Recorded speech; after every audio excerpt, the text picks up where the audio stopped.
I'm Kindah Mardam Bey, and you're watching the Canadian Film Review.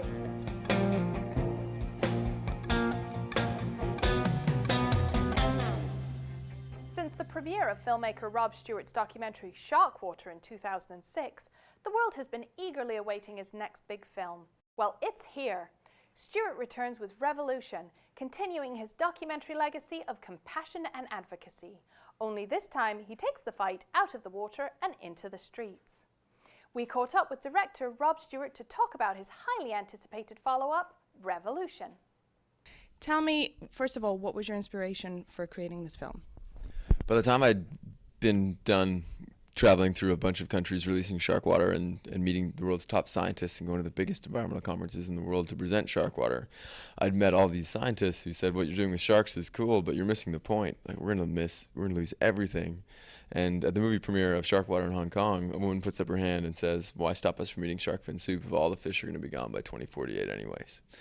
And that sort of made me realize that what I'd been tackling was a tiny microcosm of the problem, and that we need to be doing battle on a much bigger stage, and that it's not sharks we need to be saving, it's now humans. Do we need to be getting more on board as adults, or, where are the young people's situation at? I think the young people are going to be the ones that are going to lead this revolution. Every revolution in the past has been led by the people most directly influenced by the atrocity, impacted by the atrocity. So it's kids that are going to be standing up and saying, I can see a world in 2048 with no fish, no reefs, no rainforests, and 9 billion people, and I'm going to be there. I'm going to be an adult. So many of the adults, 50-year-olds of today, they're not going to be here in 2048, so they may not care about it. Everything starts with just one person. Nothing starts with a mass. It always starts with one person. Every revolution has started with one person taking a stand and saying this isn't right. And the greatest predictor of human behavior is what our peers are doing. So by you being one person doing something in front of your friends, you're greatly impacting their behavior as well. So I think no action is too small, and everybody does change the world every day. It's just whether they're changing it in a positive or negative direction.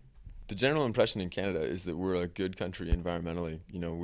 We're the country that was the birthplace of Greenpeace and the environmental movement, and we've got large swaths of national parks, but the reality is radically different. Canada on a world stage is viewed as being the worst country environmentally. The single biggest emitter of carbon dioxide on the planet is Alberta's tar sands.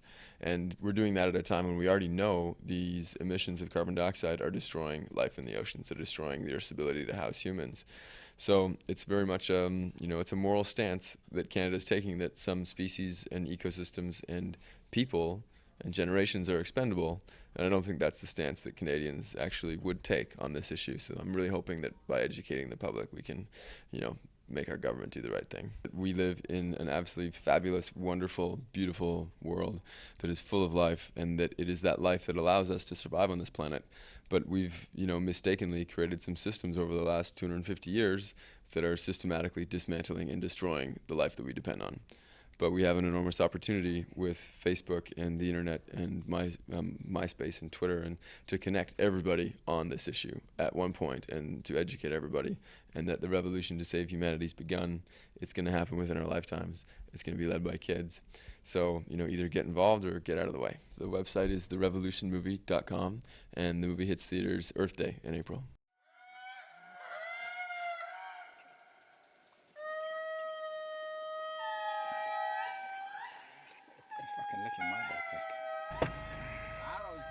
Madagascar has an enormous amount of resources, but it's also one of the poorest countries in the world.